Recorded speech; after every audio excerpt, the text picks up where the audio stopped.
Shana Tova. Not yet. I think you could sit down for a few minutes. I've always been an outspoken person, out there with things I care deeply about. My father, whose yahrzeit I observed today, was like that. He never hesitated to speak out, and occasionally his comments were shocking and surprising, but always honest.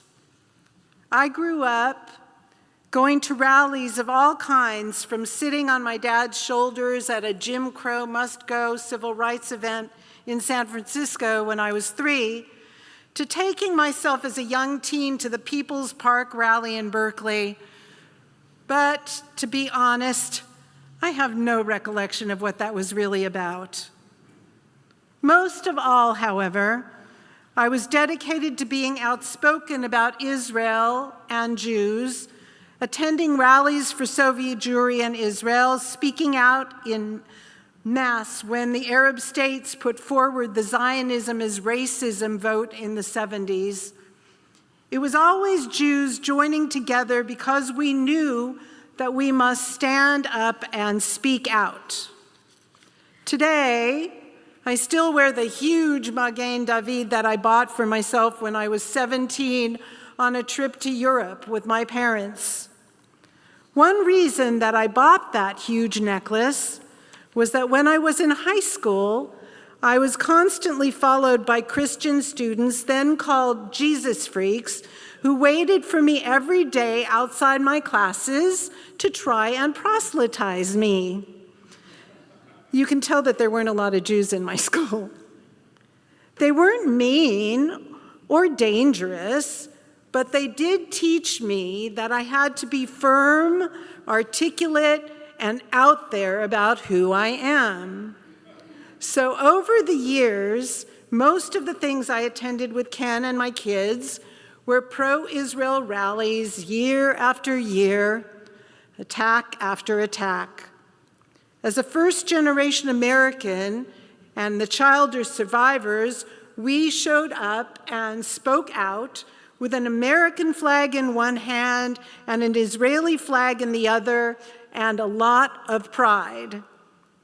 My mother-in-law, who survived 6 concentration camps from the age of 14, sometimes chastised me and told me that I should be more circumspect and not put myself or my family in harm's way. But when she finally shared stories of what she did when she was in the Warsaw Ghetto and the camps to survive and help others, I realized that she was not a person to shy away, but rather an incredibly brave and strong woman. In my jewelry drawer are the remnants of all of those rallies of the past: Israel and American flag pins, a metal bracelet with the names of Soviet Jews like Ida Nugdel on them, another bracelet for Tamara Shimashvili, killed in 2001 in the Sbarro pizza terrorist attack at the age of 8. I also have 3 dog tags very much like the one I'm wearing now.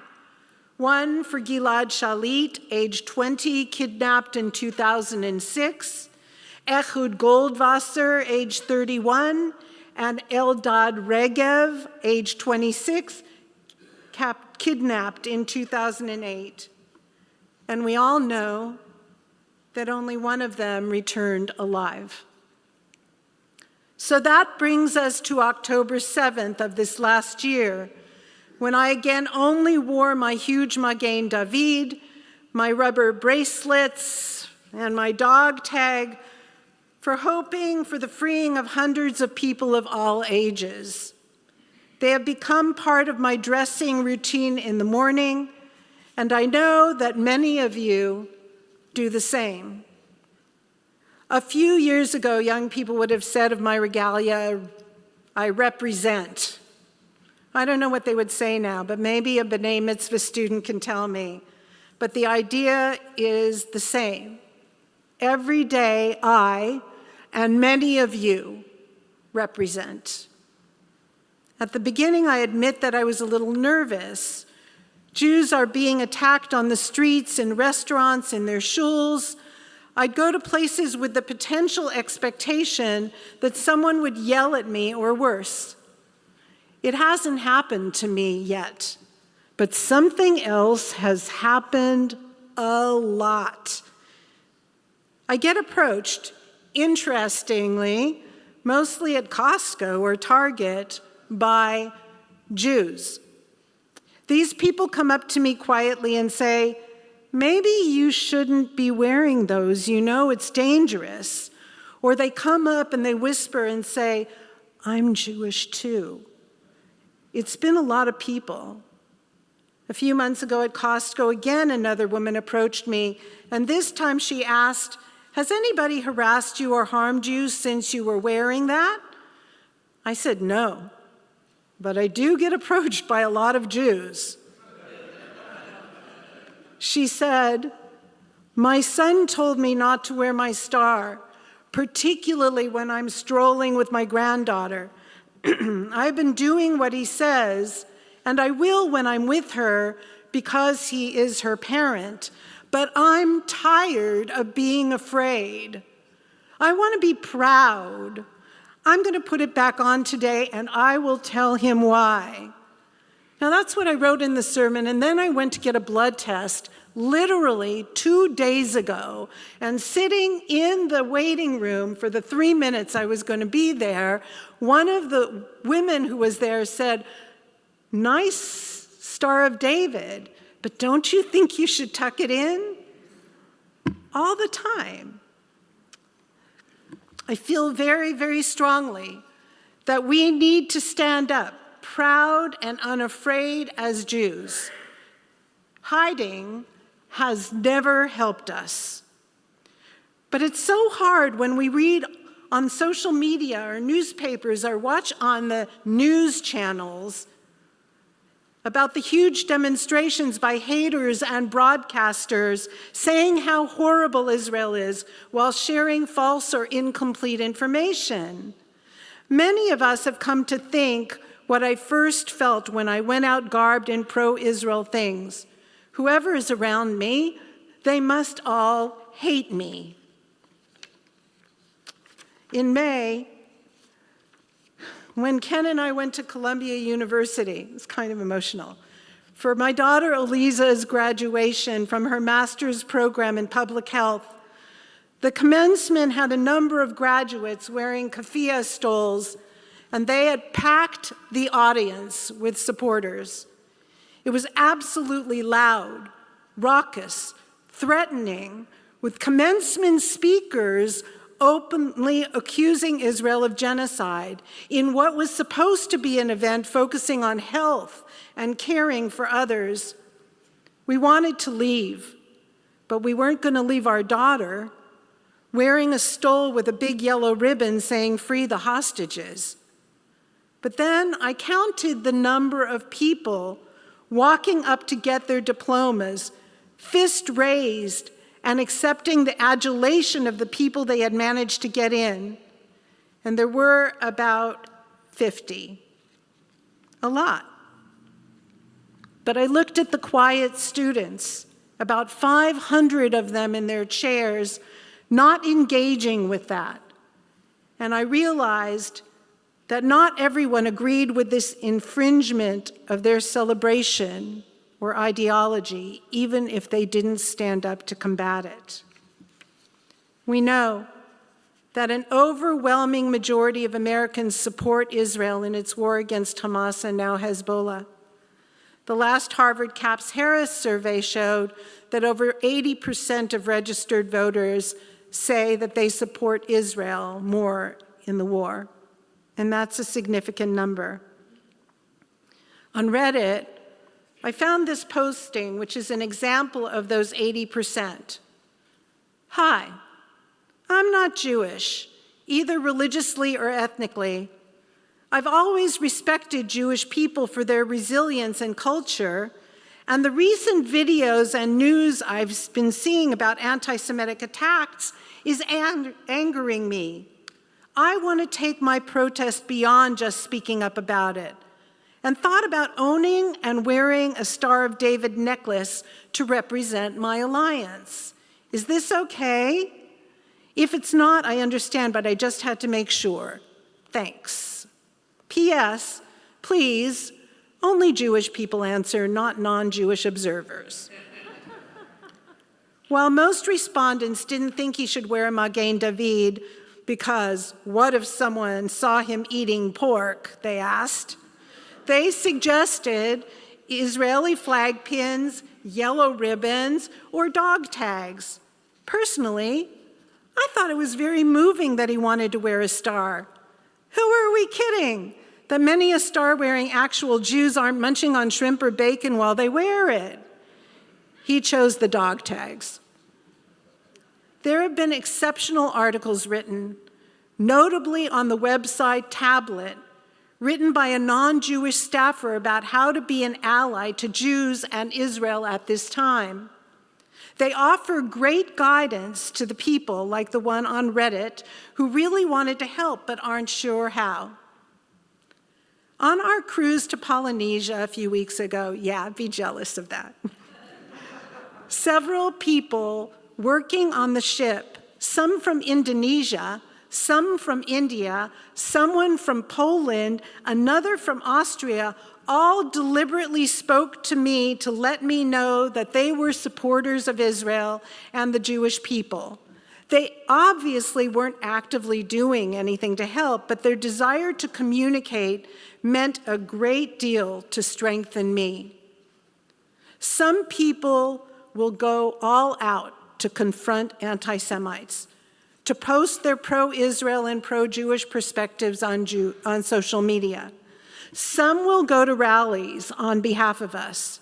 Some people will go to Israel to help, as many churches have done during this year. Some people will pray. 2 years ago, I wrote a sermon about when Ken and I had my car break down on Highway 5. I wrote about the Coalinga Auto Repair Center and their owner, Albert, and his manager, Johnny, who went far out of their way to help us driving places, helping us to go buy food late at night, and transporting us and our car hours to Fresno to the car dealer. Some of you may remember that sermon. I wrote about how fortunate we were to meet these people we would never have otherwise encountered, and what a blessing that car breakdown turned out to be. Many of you at Adat Ariel have come up to me over these years asking, been to Coalinga lately? We haven't been there since that time. But a few weeks ago, I called Albert to say hi, to remind him of who we are and that we're so grateful to him and his staff, and we want to help with some of the very meaningful things he does for people in need. He didn't know it when we were there, but this time I told him I was Jewish. I told him I'm a rabbi. I told him he features in a sermon that I wrote, and I asked him if he wanted a copy of the sermon, and he said yes. We talked for quite a while. Finally, I said, Albert, I've wanted to come visit you for a while, but this has been a really difficult year for us. Albert immediately responded and said, I know how difficult it must be for you and your community, and we pray for your people and Israel every day. Some people don't live near any Jews, may have not ever met us before, but even without that, some people pray, and Albert is one of them. I cried as I hung up the phone. These people care, but they might not ever be the people who would save us physically and hide us in dire times. They are, however, tremendously important. The Chafetz Chaim, Rabbi Yisrael Meir Kagan, wrote in his book, Ahavat Chesed, about acts of loving kindness and shared a tremendously important lesson. The Holy One, blessed be He, created humans in such a way that every man needs help from those around him. And it's rarely the case that man can take care of himself alone, and he always needs others' help, because this is how God created him. That man is incomplete on his own, and each one completes the other. Everyone has their own expertise. The majority of people don't hate us. They like us. They care. The reality of that is something that should infuse us with strength, energy, and hope. As Rabbi Jonathan Sachs, Alav HaShalom, said, it needs a great deal of courage to have hope. No Jew, knowing what we do about history and our own past, so often written in tears, can be an optimist.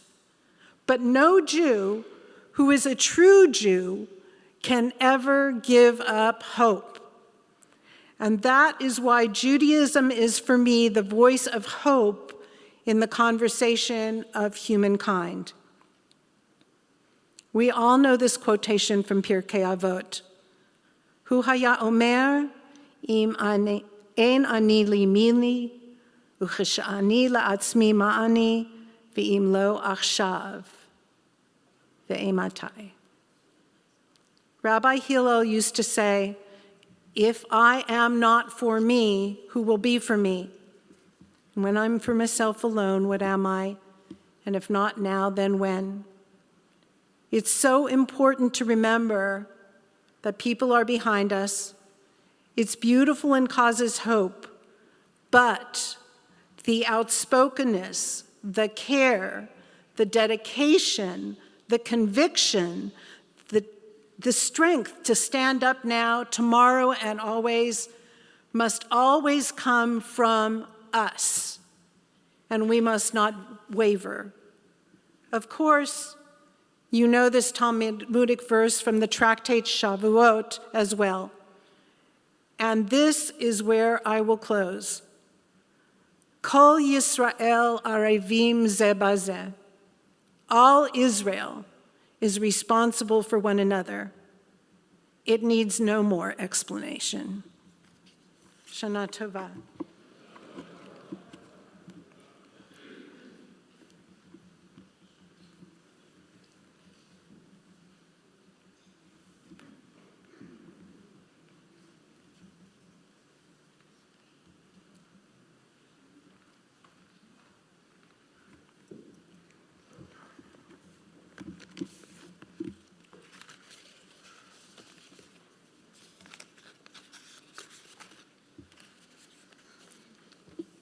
One of my colleagues wrote a beautiful introduction to Malchuyot, Zichronot, and Shofarot, which we are going to begin now with the Grand Aleinu. I'll share it with you. On this sacred occasion, the horn is sounded, Yom Truah Yeh Lachem. In the 7th month, on the first day of the month, these are all things that come from Torah and Talmud. You shall observe a sacred occasion. You shall not work at your occupations. You shall observe it as a day when the horn is sounded. A new year, a new beginning, a time to start again. And yet, we are brokenhearted. In Rosh Hashanah, it says, V'hinei inyan hitkiot hilev nashav. And the content of the blowing of the shofar is a broken heart. Our hearts have remained broken, torn open. Sometimes we feel tentative, fragile, worried, anxious.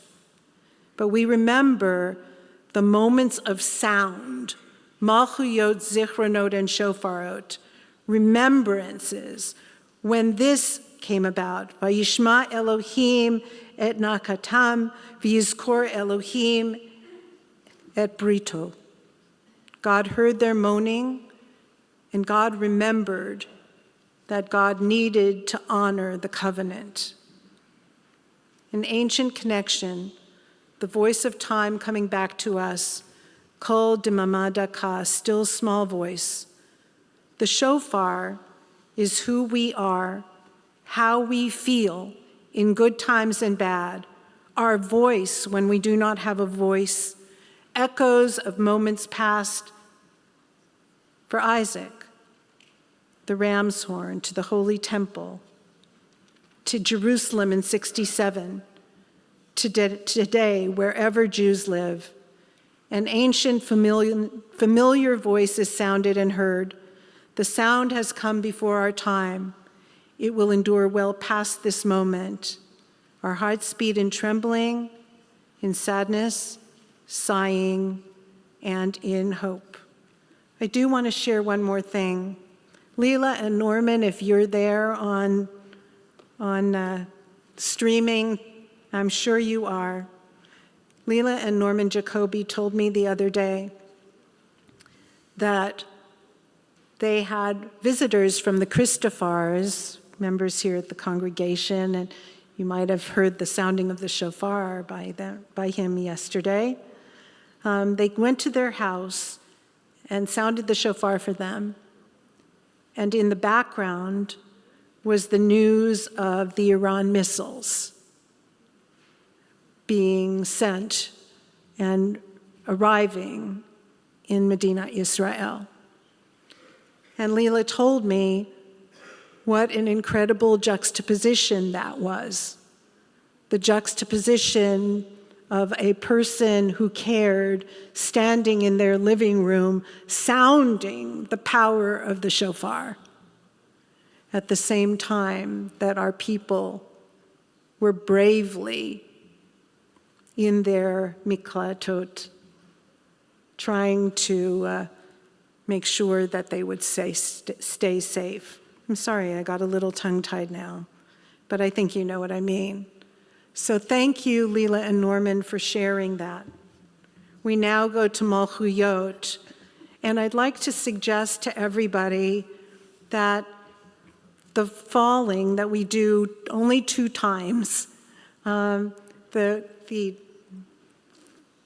making ourselves prostrate, or prostate, no, not a prostate, a prostrate.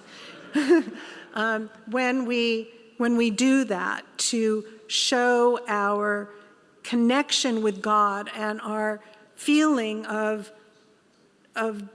joy and satisfaction that we have this relationship with God.